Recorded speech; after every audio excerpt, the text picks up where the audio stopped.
ओम शांति। अगर ये तीन बातें आपके जीवन में हो रही हैं तो भगवान की दिव्य शक्ति आपके जीवन में काम कर रही है।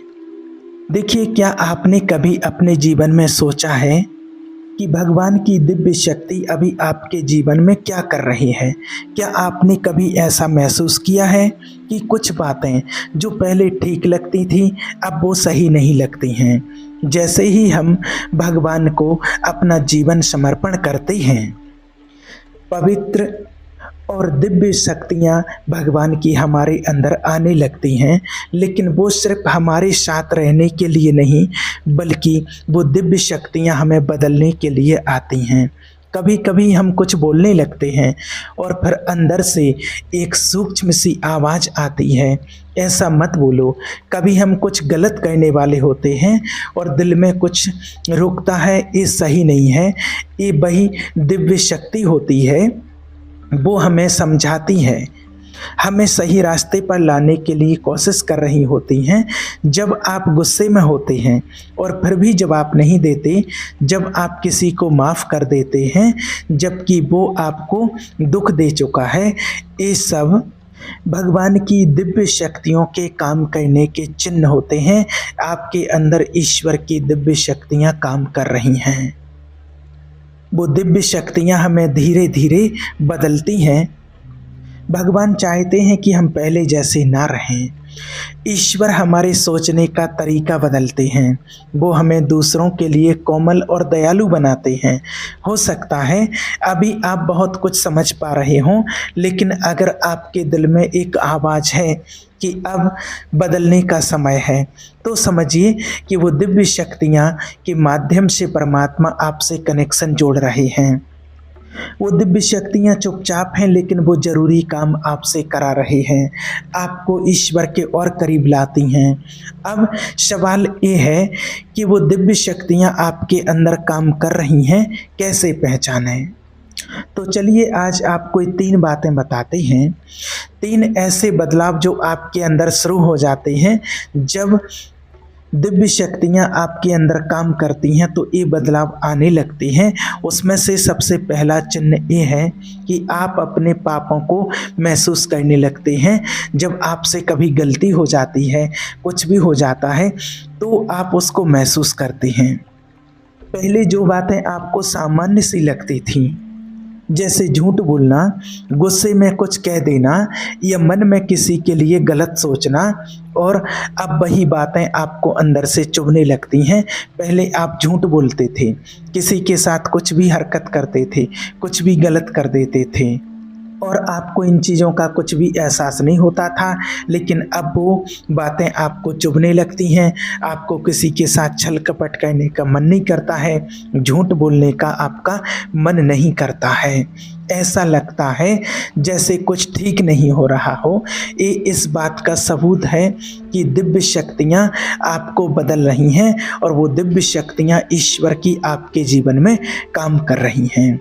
दूसरी बात है कि आप में दूसरों के लिए दया और माफ़ करने की भावना आने लगती है।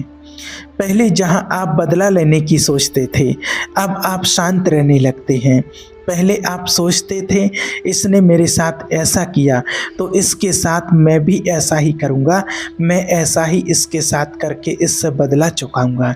लेकिन अब आपका दिल कहता है माफ़ कर दो, जैसे भगवान ने तुम्हें माफ़ किया। जब ऐसे विचार आपके अंदर से आने लगते हैं, तो समझिए कि वो परमेश्वर की दिव्य शक्तियाँ आपके अंदर काम कर रही हैं। तीसरा और सबसे बड़ा चिन्ह यह है कि आपको ईश्वर के करीब जाने की चाह होने लगती है।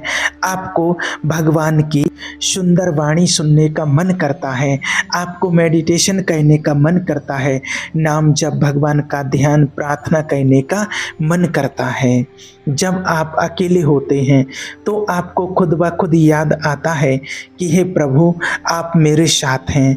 ये सब बातें कोई ज़बरदस्ती नहीं होती हैं, ये किसी के कहने से भी नहीं होती हैं, कोई ज़बरदस्ती किसी से करा नहीं सकता है। ये अपने आप ऑटोमेटिक आपकी अंतरात्मा आपके दिल से निकलती हैं और ये दिखाती हैं कि ईश्वर की वो दिव्य शक्तियाँ आपके अंदर काम कर रही हैं। आपको रोज़ थोड़ा-थोड़ा अपने जैसा वो दिव्य शक्तियाँ पवित्र बनाने लगती हैं। आपने यह तो समझ लिया कि भगवान की दिव्य शक्तियाँ आपके अंदर कैसे काम करती हैं। तो अब आप सबसे ज़रूरी सवाल आपके लिए ये है कि क्या हम ईश्वर की आवाज़ को पहचानते हैं? और अगर पहचानते हैं तो क्या हम उस पर ध्यान भी देते हैं? बहुत बार ऐसा होता है कि हमें भगवान की दिव्य शक्तियाँ कुछ काम करने से रोकती हैं।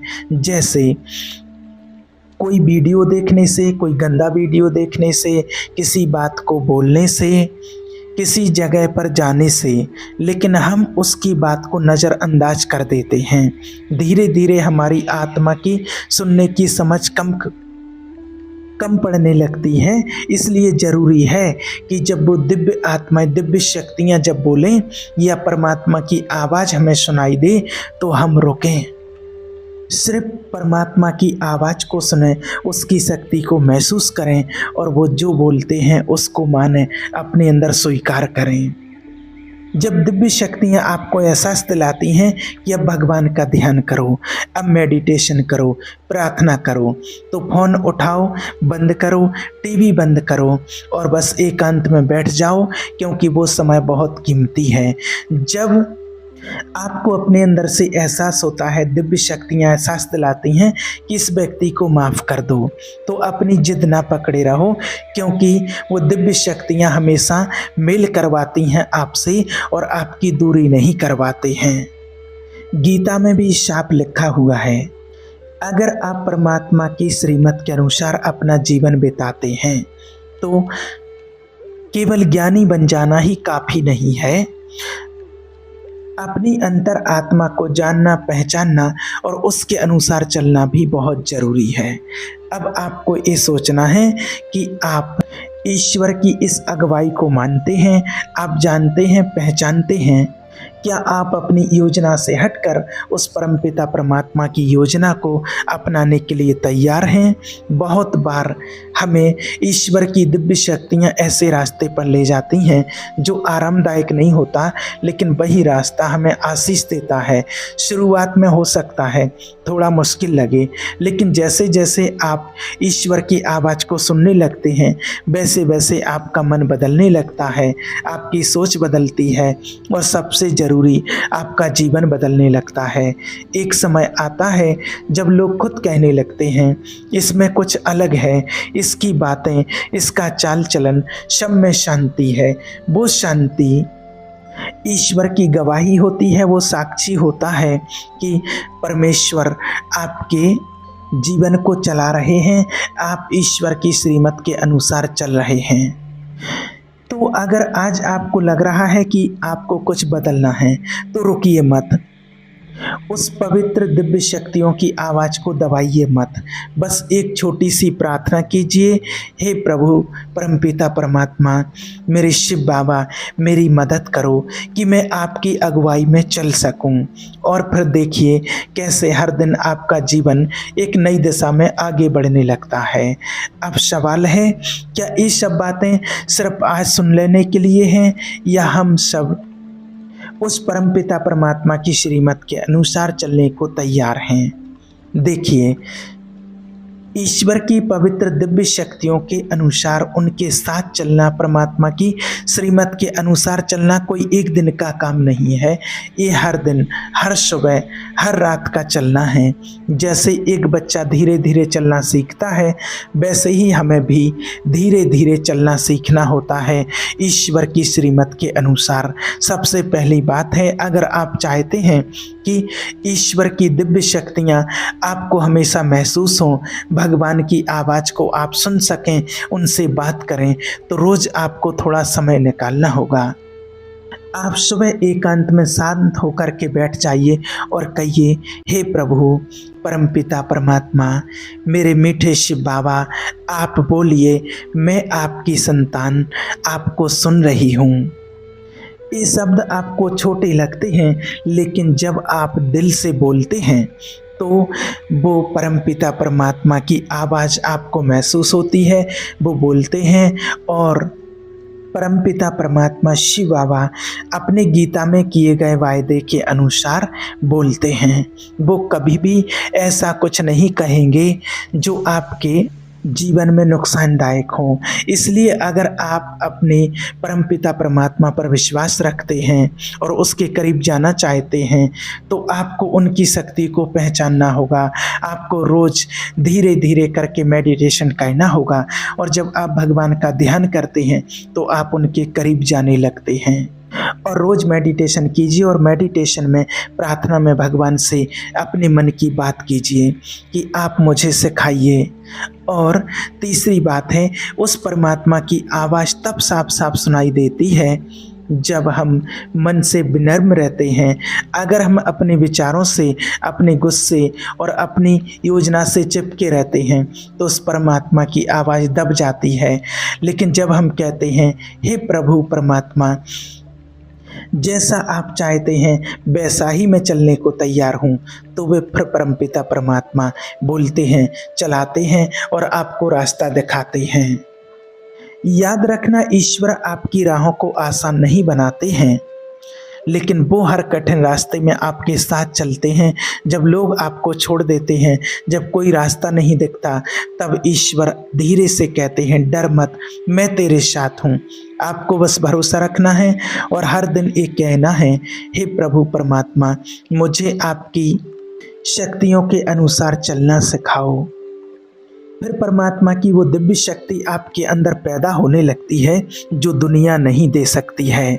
शांति, प्रेम, धीरज, नम्रता, क्षमा और सबसे ज़रूरी ईश्वर के साथ एक आपका गहरा रिश्ता। अगर आज आप अपने अंदर एक बदलाव की शुरुआत करना चाहते हैं तो यही सबसे अच्छा समय है। ईश्वर की दिव्य शक्तियाँ अभी भी आपके अंदर काम कर रही हैं, वो आपके पास हैं और वो बस चाहती हैं कि आप ईश्वर की ओर ध्यान दें, उसकी सुने। शुरुआत बस एक साधारण सी शुरुआत प्रार्थना से भी हो सकती है और इसी समय हो सकती है। आइए कुछ पल के लिए रुक जाएं, अपनी आंखें बंद करें, एकांत में बैठ जाएं और कुछ पल के लिए बोलें, अपने दिल को खोलें, क्योंकि यह वक्त सिर्फ सुनने का नहीं है बल्कि परमपिता परमात्मा से मिलने का है। हे परमपिता परमात्मा, मैं आपके पास आपकी आवाज़ को सुनना चाहता हूँ। हे परमपिता परमात्मा, मैं आपकी आवाज़ को सुनना चाहती हूँ। मैं आपका धन्यवाद देना चाहता हूँ, धन्यवाद देना चाहती हूँ कि आपने आज तक मुझे सब कुछ दिया। जो कुछ भी दिया मैं उससे संतुष्ट हूँ। मैं आपका धन्यवाद करती हूँ, धन्यवाद करता हूँ कि आपने मुझे अपनी सत्य पहचान करने का मौका दिया है। हे प्रभु परमात्मा, मैं स्वीकार करता हूँ कि बहुत बार मैंने आपकी आवाज़ को नज़रअंदाज किया। जब आपने मुझसे कहा कि रुक जाओ और समय को पहचानो, लेकिन मैंने नहीं सुना। जब आपने कहा दूसरों को माफ़ कर दे, तो मैंने नहीं किया। जब आपने कहा प्रार्थना कर, ध्यान कर, लेकिन मैं दुनियादारी में उलझा रहा। लेकिन आज हे प्रभु परमात्मा, मैं अपने जीवन में बदलाव लाना चाहता हूँ और आज मैं आपके अनुसार चलना चाहता हूँ। हे परमपिता परमात्मा, मैं आपको आज आमंत्रण देता हूँ और आओ मेरे जीवन में और हर उस चीज़ को परिवर्तन कर दो जो आपकी नहीं है। आप मुझे बदल दो, मेरा घमंड निकाल दे, मेरी जिद निकाल दे और हे परमपिता परमात्मा, मेरे नेचर को, मेरे जीवन को ऐसा बना दो कि लोग मुझे देख करके कहें कि इसमें ईश्वर की छवि महसूस होती है। हे परमपिता परमात्मा, जब मैं थक जाऊं तो आप मेरी ताकत बन जाओ। जब मैं गिरने लगूं तो आप मुझे थाम लेना। जब मैं रास्ता भूल जाऊं तो आप मुझे अपनी ओर मोड़ लेना। मैं अपने मन और अपनी सोच, अपने रास्ते सब आज से आपके हवाले करता हूँ। आज से जो आप चाहो, जैसा चाहो वैसा ही मेरे जीवन में हो। आज से ये जीवन आपके लिए समर्पित करती हूँ, समर्पित करता हूँ। और आज जो भी भाई बहनें इस वीडियो को देख रहे हैं, जो भी टूटे हुए हैं, जो भी रूठे हुए हैं, उन सभी को जोड़ देना। अगर कोई खो गया है तो आप उसको ढूंढ लें, कोई भी निराश है तो आप उसको आज आशा दें, और जो आपसे दूर हैं तो परमपिता परमात्मा फिर से आप उनको जगा दें। आज हम सब मिलकर के आपसे यही कहते हैं, हे परमपिता परमात्मा, आप हमको सिखाओ आपकी श्रीमत के अनुसार चलना, हर दिन हर पल, जब तक हम आपके समान ना बन जाएं। हे प्रभु परमात्मा, हमें वो नज़रिया दो, हमें वो हृदय दो जो कोमल हो, माफ़ करने वाला हो, और सबसे बढ़कर हमें ऐसे पवित्र विचार दो जो हर दिन आपसे हर पल जुड़े रहें। आज मैं स्वीकार करती हूँ, स्वीकार करता हूँ, हे परमेश्वर, आपके बिना मैं कुछ भी नहीं हूँ। आओ परमपिता परमात्मा, और मेरे जीवन को धन्य धन्य बना दो। ओम शांति।